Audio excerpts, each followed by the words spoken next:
Quantos podem glorificar e aplaudir o Senhor? Glória a Deus. Vamos sentar.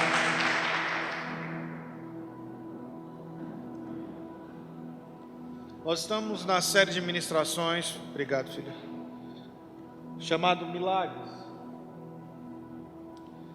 E essa série de ministrações, ela vem na contramão do mundo, porque o mundo não entende os feitos do Senhor.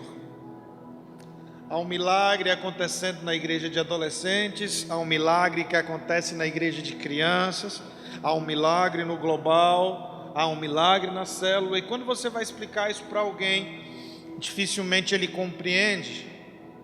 E existe um porquê. A palavra milagres, eu quero ler com você no telão. A palavra milagres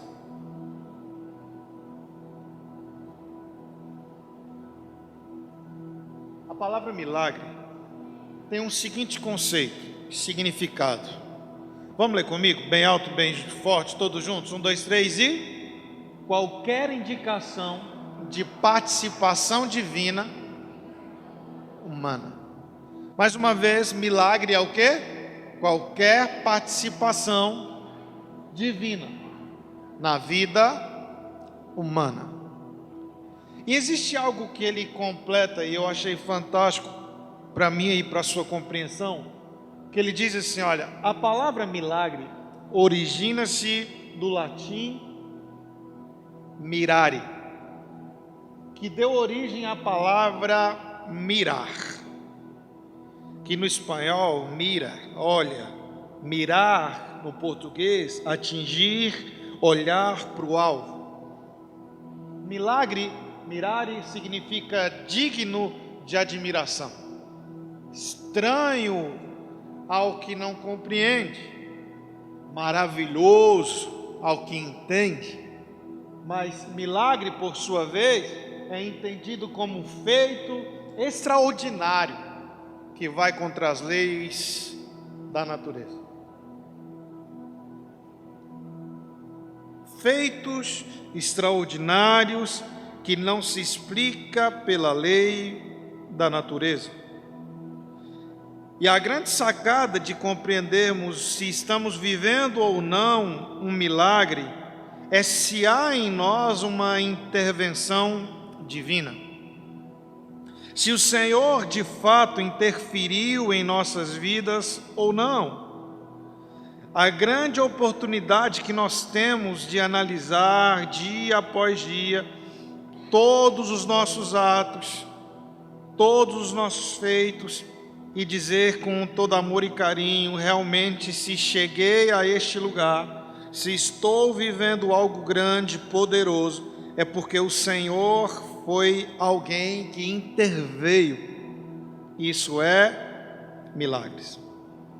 Sabe, queridos, eu quero caminhar com você hoje em algo marcante, e o tema de hoje é multiplicação. Multiplicação. E quando você caminha comigo sobre isso, eu quero que você aprenda bastante. Faz favor aqui, Andréia. Eu quero que você aprenda bastante. Não ao pouco, mas ao muito, o máximo possível.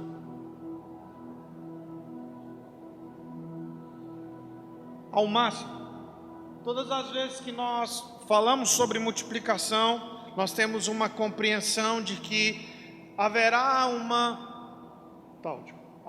tortuosidade na palavra, haverá alguém sempre entrando com termos pejorativos para modificar aquilo que está escrito.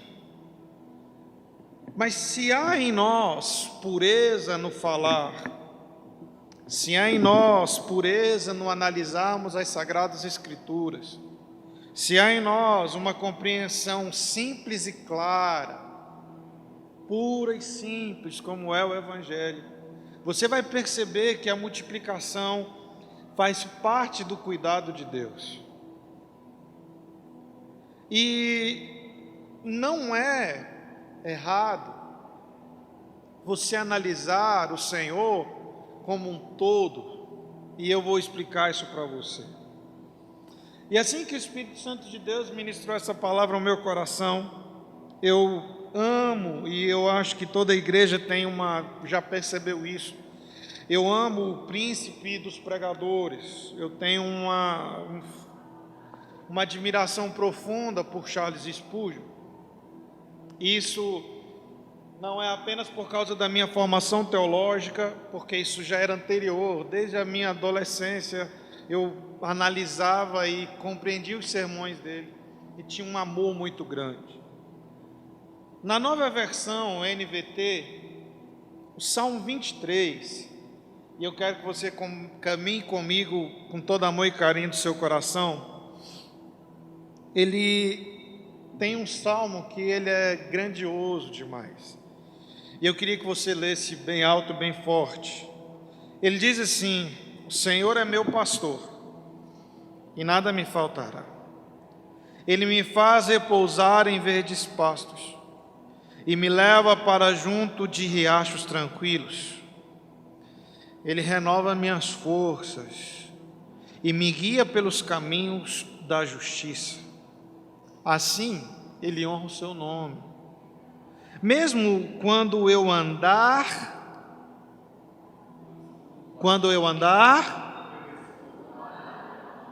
não terei medo, pois Tu estás ao meu lado. Tua vara e o Teu cajado me protegem. Preparas um banquete para mim na presença de meus inimigos. Unge minha cabeça com óleo e meu cálice transborda. Certamente, ele diz: estou convicto que a bondade e o amor me seguirão todos os dias da minha vida, e viverei na casa do Senhor para sempre. Essa palavra diz, e eu queria muita compreensão desses três homens aqui, pastor Hélio, Jorge e o Lucas, aqui na minha frente. E o pastor Hélio vai representar Jesus, e o Jorge e o Lucas vão ser as ovelhas que vão ficar atrás de Jesus. O pastor, ele é o guia do rebanho, ele vai à frente. Seria estranho se você deixasse as ovelhas andando sozinha e você fosse atrás delas. Você não daria conta de guiá-las pelo caminho. O que Charles Spurgeon ele fala sobre esse texto é algo simples. Ele diz assim: o pastor que guia o rebanho vai andando atrás dele devagarzinho. O pastor que guia o rebanho, ele que conhece o caminho. Porque se a ovelha ficar estressada, observando qual caminho ela deve andar, ela deixa de produzir, e ela fica estéril, ela fica estressada, ela não produz o leite e não produz a lã. Então nos dias quentes, continue andando devagarzinho, nos dias quentes, a ovelha fica em paz, porque ela sabe que o pastor tem um lugar reservado para ela, onde tem sombra. A ovelha, ela fica em paz, porque ela sabe que o pastor tem um lugar tranquilo para ela dormir durante a noite. Ela sabe, a ovelha sabe, que ela precisa apenas confiar que o pastor não deixará faltar comida, não deixará faltar o lugar de dormir, não deixa faltar o destino. Quando o salmista Davi ele fala disso, ele está dizendo assim: para mim e para você que somos ovelha, a única coisa que nós temos que fazer é confiar no bom pastor. Obrigado. A única coisa que nós temos que fazer é confiar no bom pastor. Que nos dias de deserto, eu não preciso me desesperar, porque no deserto não tem uma trilha. Eu preciso confiar na voz do meu pastor que está indo adiante de mim, o meu Senhor Jesus, que está indo adiante de mim, e Ele sabe o que é melhor para mim.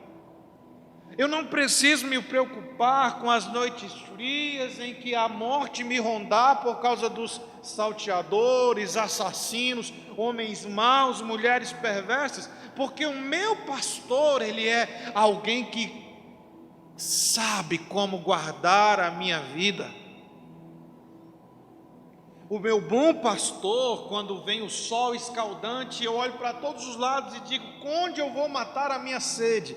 Com certeza calculou bem a minha rota ao me tirar do aprisco bem cedinho. Sabia exatamente o momento certo que eu teria sede e me levaria a águas tranquilas.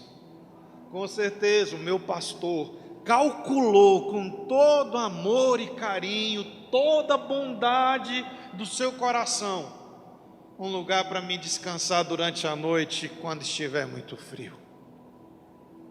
O cuidado do pastor é exatamente em não apenas cuidar de uma área, mas de todas as áreas da nossa vida.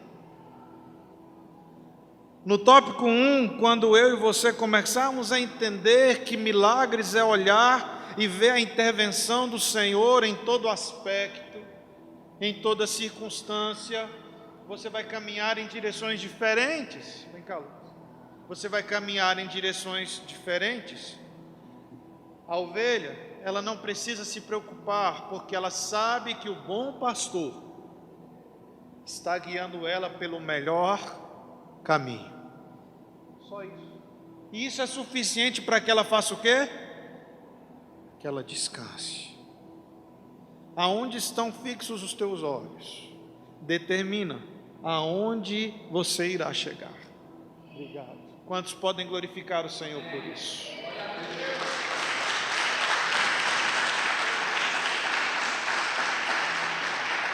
Aonde estão fixos os teus olhos determina o lugar aonde você vai chegar. Se você mira no Senhor, tem o Senhor como seu alvo, olha para Ele e enxerga a mão dEle no que está vivendo, isso é uma interferência divina para realizar aquilo que Ele propôs para você atingir o seu objetivo. Quando você olha para um alvo e a única possibilidade de atingi-lo é por meio de uma intervenção do Senhor, então você precisa de um milagre. Ouça o que eu quero que você entenda: o Mar Vermelho se abriu por uma intervenção divina, milagre. Mais de 1 milhão de pessoas comiam maná do céu, suas roupas se multiplicavam, suas sandálias se multiplicavam, não se desgastavam por causa da intervenção divina. Isso é milagre. O azeite, a farinha, a ressurreição de mortos, o azeite e a farinha se multiplicavam durante o ministério dos profetas Elias e Eliseu, por intervenção divina. Isso é milagre. Os mortos ressuscitaram por intervenção divina. Isso é milagre. As mulheres estéreis se tornaram mães por intervenção divina. Isso é milagre. Isso é milagre. Sabe, nosso Deus, e eu e você precisamos compreender isso, que o nosso Deus não é deficiente em sua soberania. Nosso Deus não é deficiente em sua soberania. O que é isso? Em cuidar apenas de uma área das nossas vidas, não todo o nosso ser. Tudo aquilo que nos faz bem, tudo aquilo que nos envolve, também envolve o nosso Pai, o nosso Criador. Ele não é deficiente em olhar para mim, para você dizer: você será feliz apenas no amor, ou você será feliz apenas na sua vida profissional. Não, o Senhor, Ele olha e diz: onde estiver faltando eu vou acrescentar, e onde é pouco eu vou multiplicar. Amém, irmãos? O Espírito Santo está falando com você, sim ou não? É essa a grande oportunidade que nós temos de entender que Deus, Ele é completo em sua soberania, totalidade. Por isso Ele participa e intervém de todas as formas. A palavra do Senhor, tópico 2, o cuidado de Deus com o meu bem financeiro não é uma falácia, é uma realidade. O Senhor não ama olhar para uma mãe que está vendo seu filho perder pão e ela não tem. O Senhor não sente alegria quando vê um homem desesperado porque faltou para ele o emprego, porque ele foi mandado embora e ele olha para casa e não vê o sustento dos filhos. Isso não agrada o Senhor. O Senhor não sente prazer nisso, mas pelo contrário, Ele participa ao ponto de fazer acontecer aquilo que nós queremos.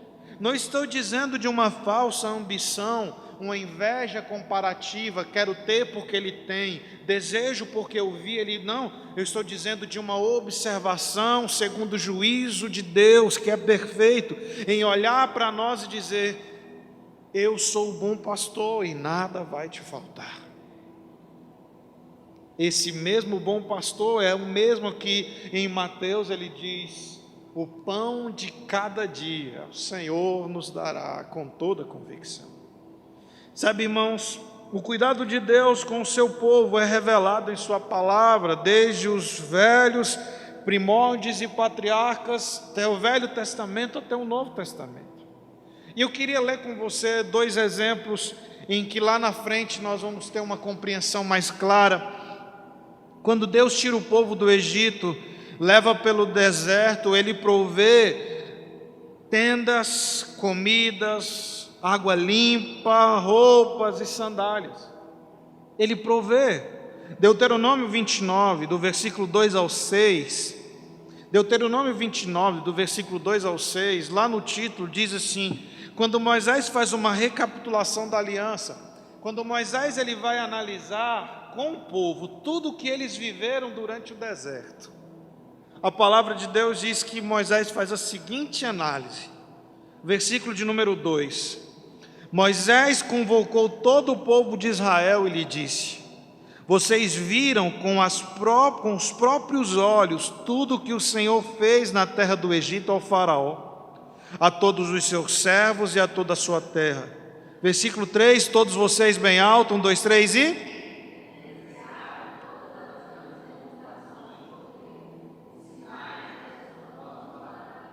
Até hoje, porém, o Senhor não lhes deu mente para entender, nem olhos para ver, nem ouvidos para ouvir.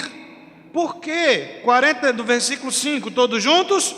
Durante 40 anos eu os conduzi pelo deserto, e no entanto, suas roupas e sandálias não se gastaram. Versículo 6, todos juntos? Vocês não comeram pão, nem beberam vinho em outra bebida fermentada, mas receberam o quê? Alimento, para que soubessem que Ele é o Senhor, seu Deus. O Senhor estava provendo todas as coisas, não apenas algumas coisas, o Senhor estava provendo tudo. Sabe, querido, quando você pega a análise geográfica, e existe um contexto dentro da teologia, quando nós estudamos antropologia cultural, que é uma análise real de uma cultura. Você pega uma cultura escrava, em que não havia limites, em que não havia nenhum tipo de moderação, um povo que não sabia como comer, como se vestir, e foi durante 40 anos eles aprendendo isso. Durante 40 anos Deus constrói uma cultura para que esse povo entre na terra prometida. Quando eles entram na terra prometida, o Senhor os constitui como nação, estabelece sobre eles um rei, Saul, Davi, Salomão e diversos outros. Uma das grandes características é que em determinadas circunstâncias, Salomão ele é visto como o príncipe da nobreza, o reino da excelência. Príncipe da nobreza, o reino da excelência. Você pode repetir isso comigo? Príncipe da nobreza e o reino da excelência. E uma das coisas que eu acho impressionante, e você vai compreender isso posteriormente, é que 2 Crônicas capítulo 9 revela o esplendor do reino de Salomão. O esplendor do reino de Salomão. E eu queria ler com você, nós vamos intercalando, porque é um texto que precisa de uma compreensão didática. E eu queria que você abrisse o seu coração para isso, e porque lá na frente você vai ouvir eu dizer por que ele é citado. Diz assim: a cada ano, Salomão recebia 23.300 quilos de ouro. Uau! Vocês...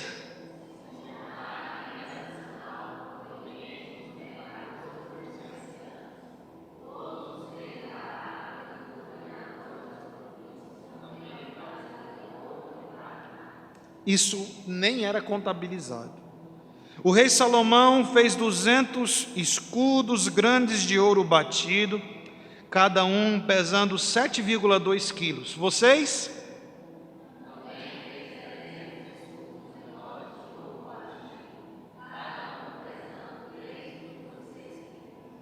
O rei?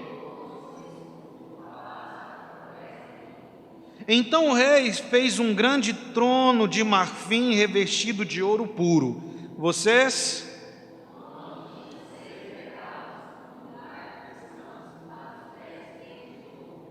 De cada lado de assento havia um apoio para o braço, e junto de cada apoio a escultura de um leão. Também havia outros 12 leões, um de cada lado dos 6 degraus. Nenhum outro trono em todo o mundo se comparava ao de Salomão. Vocês?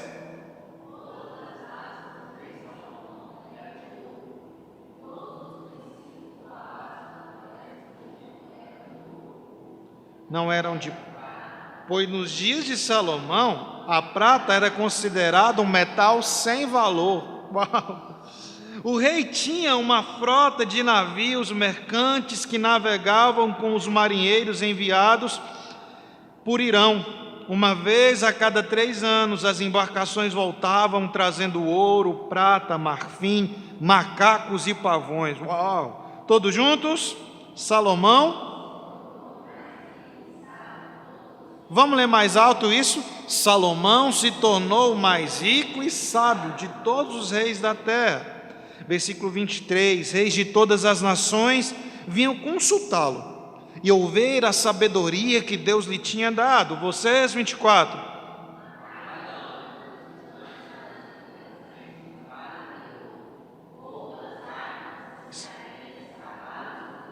Salomão tinha 4.000 estábulos para seus cavalos e carro de guerra, 12.000 cavalos. Mantinha alguns deles nas cidades designadas para guardar estes carros de guerra e outros perto deles em Jerusalém. Vocês?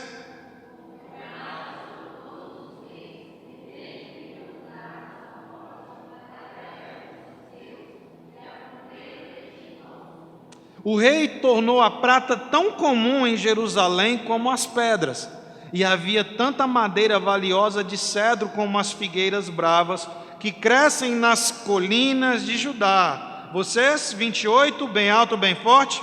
Os cavalos de Salomão eram importados do Egito e de muitos outros países. Esse texto diz quão grande era o esplendor do reino de Salomão.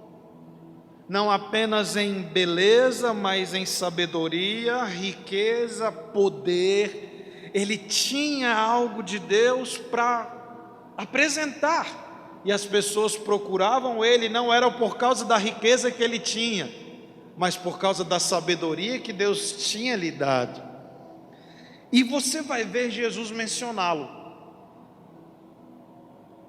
Por que eu fiz questão de ler isso? Porque você vai ver Jesus mencioná-lo. Jesus, quando ele está no Sermão da Montanha, que começa no capítulo 5 de Mateus, vai até o capítulo 7, um pouquinho do capítulo 8, um dos tópicos da ministração do Sermão da Montanha é sobre a preocupação com as coisas da vida. Um dos tópicos da ministração de Jesus no Sermão da Montanha é com as preocupações, com as coisas da vida. Mateus capítulo 6, versículo 25, ensino sobre a preocupação.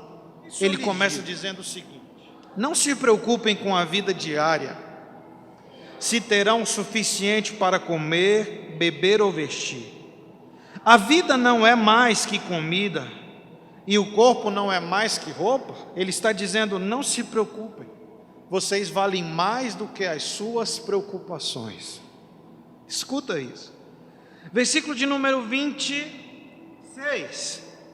Observem os pássaros, eles não plantam, nem colhem, nem guardam alimentos celeiros, pois seu Pai Celestial os alimenta. Acaso vocês não são muito mais valiosos que os pássaros, que são alimentados pelo próprio Deus? Versículo 27. Qual de vocês, por mais preocupado que esteja, pode acrescentar ao menos 1 hora à sua vida? E ele vai dizendo ainda mais: e por que se preocupar com a roupa? Observem como crescem os lírios do campo, não trabalham, nem fazem roupas. 29, leia bem alto comigo. E no entanto,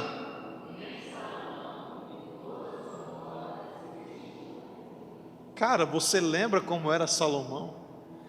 Todo esplendor, de toda grandeza, e a palavra diz: e nem Salomão, em toda a sua glória, foi cuidado por Deus como os lírios dos campos.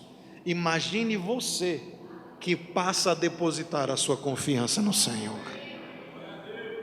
Quantos estão compreendendo isso com todo amor e carinho? Amém, queridos? Isso é o cuidado. E aí você olha e diz assim, vamos ler bem alto o versículo 30, bem alto, com muito de si.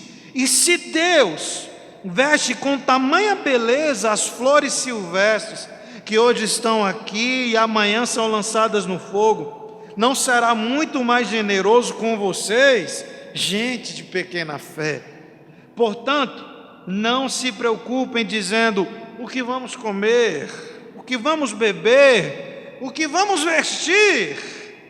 Essas coisas ocupam o pensamento dos pagãos, ou seja, pessoas que não têm fé em Deus. Mas seu Pai Celestial já sabe do que vocês precisam. 33, busquem em primeiro lugar o reino de Deus e a sua justiça, e todas essas coisas, pão, roupa, vestir, tudo isso lhes serão dadas. 34, isso eu queria encerrar esse texto com você no versículo 34, mas eu queria que você lesse para o irmão que está do seu lado, com todo amor e carinho. Olhe para ele e diz: essa palavra precisa ser pregada para nós. Diz para ele: portanto, não se preocupem com o amanhã, pois o amanhã trará suas próprias inquietações. Basta para hoje o problema deste dia. O Senhor, Ele confirma exatamente tudo aquilo que Ele tem dito desde o início até hoje. Você não precisa ficar preocupado, nem mesmo se sentir condenado em dobrar os seus joelhos e falar com Deus sobre as suas finanças.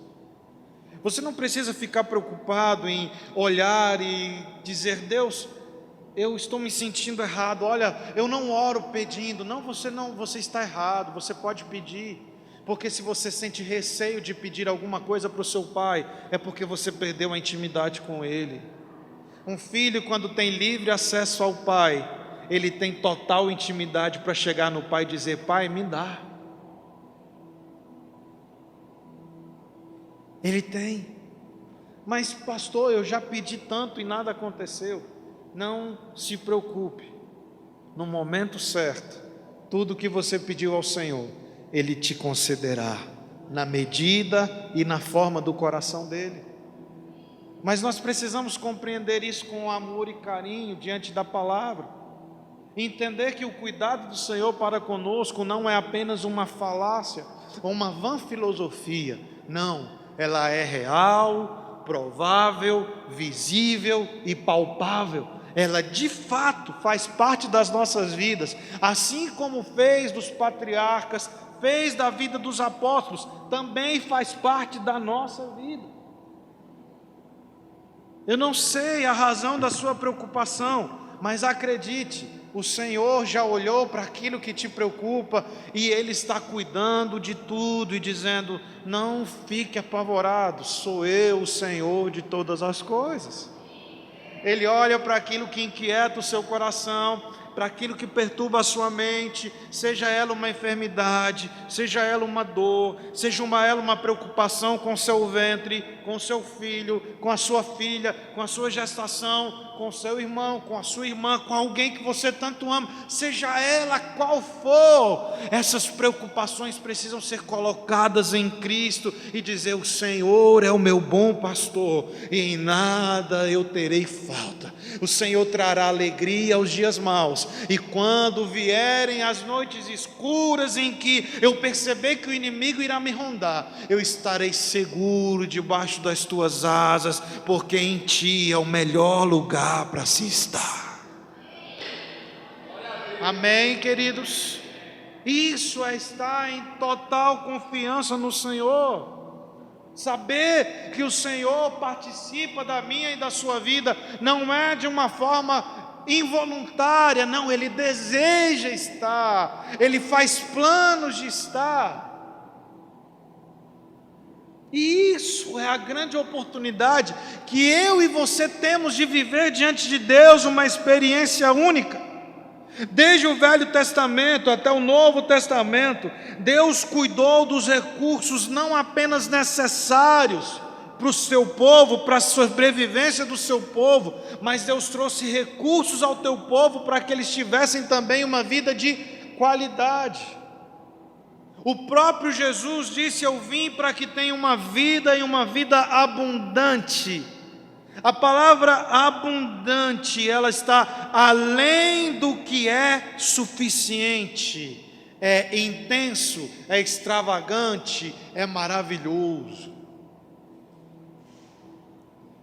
Agora observe com amor e carinho aquilo que o Senhor e a forma como o Senhor tem cuidado de você.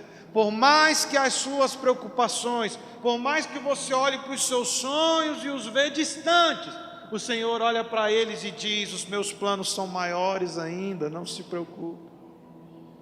Deus olha para nós com tanto amor e com tanta graça. Deus olha para nós com amor infinito, com cuidado que não tem limites, e Ele continua fazendo coisa arada para nos ver felizes nele.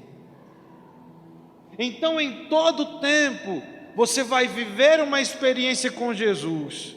Seja na sua empresa, seja no seu casamento, seja no seu trabalho, seja numa vida comum, você vai viver um dia de contentamento com o Senhor. O que é um dia de contentamento? Como diz o apóstolo Paulo, em que você vai estar contente com tudo aquilo que Deus está fazendo. Sabe, queridos, talvez olhando para a sua realidade, para alguns essa palavra ela vai gerar esperança de viver em dias melhores. Para outros essa palavra vai gerar um espírito de gratidão, porque já estão vivendo uma colheita de plantações passadas. Mas para nós, no dia de hoje, vamos olhar para o Senhor e dizer: continuarei firme em Ti, sejam os dias bons, sejam os dias maus, porque eu sei que o melhor lugar para a minha vida é estar com o Senhor. A multiplicação dos pães e dos peixes foi para suprir a fome de pessoas que ouviram o Senhor por horas, e o Senhor teve compaixão deles.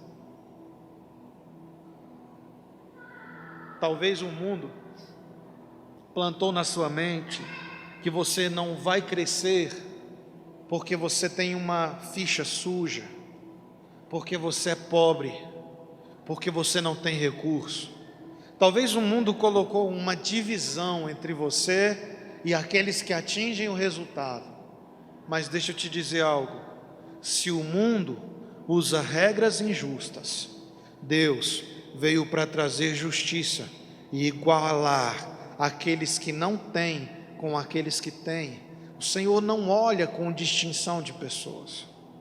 O Senhor não olha para nós por causa da minha cor, por causa da minha raça, por causa do meu credo, orientação sexual. O Senhor, Ele olha para mim como filho e filha, e a conversão é gerada por Ele no momento dEle, e as coisas acontecem por Ele no momento dEle. O meu trabalho é unicamente confiar no Senhor e saber que Ele está cuidando de todas as coisas.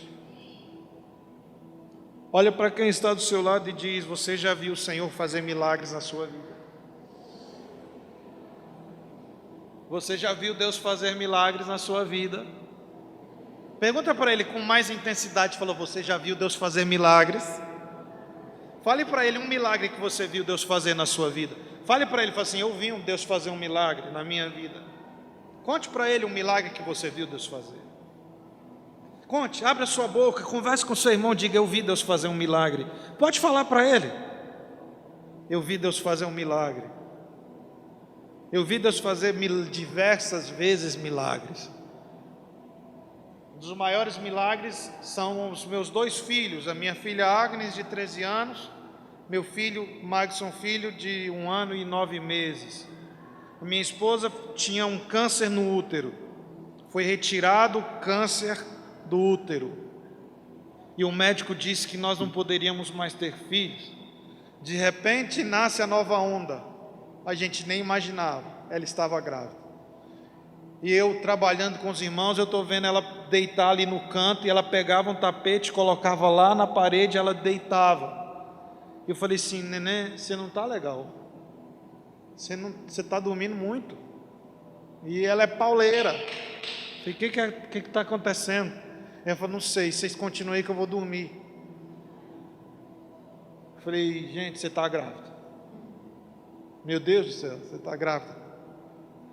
E o Senhor trouxe a boa notícia, ela estava grávida. Passa algum tempo, nós descobrimos que eram gêmeos bivitelinos. 3 meses depois, o Senhor poupa um e recolhe o outro.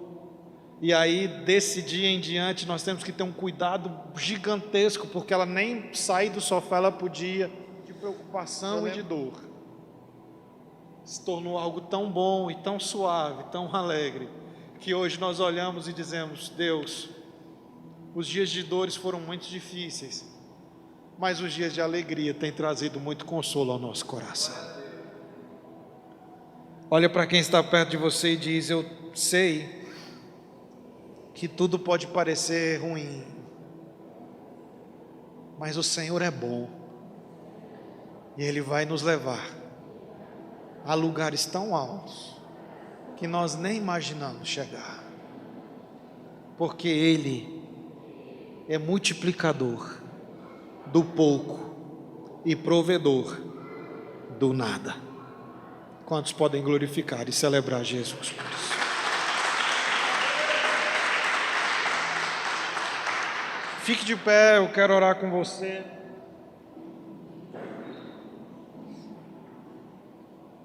A palavra de Deus, eu quero concluir com você. Se você puder ficar de pé, se você não puder, não se preocupe. Salmo 113, do versículo 5 ao 9. Davi faz uma canção e eu acho ela linda. Isso é algo profundo. Salmo 113, versículo de número 5.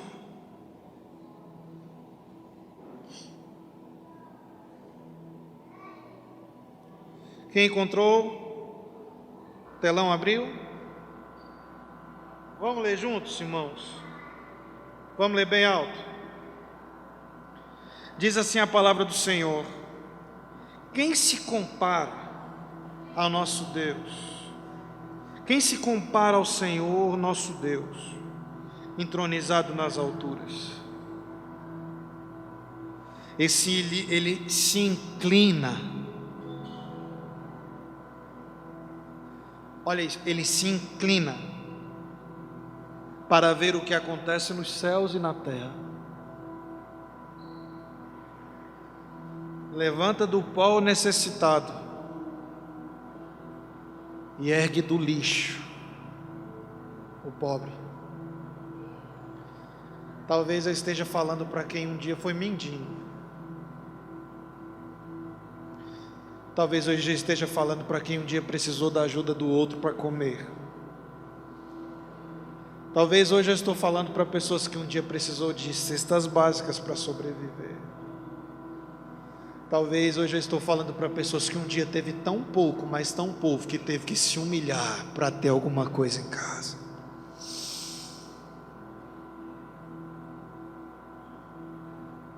E hoje eu estou olhando para você e dizendo: o Senhor se inclinou para você e te viu. O Senhor se inclinou para você e te viu. Ele te levantou do pó quando você estava necessitando. E quando todos te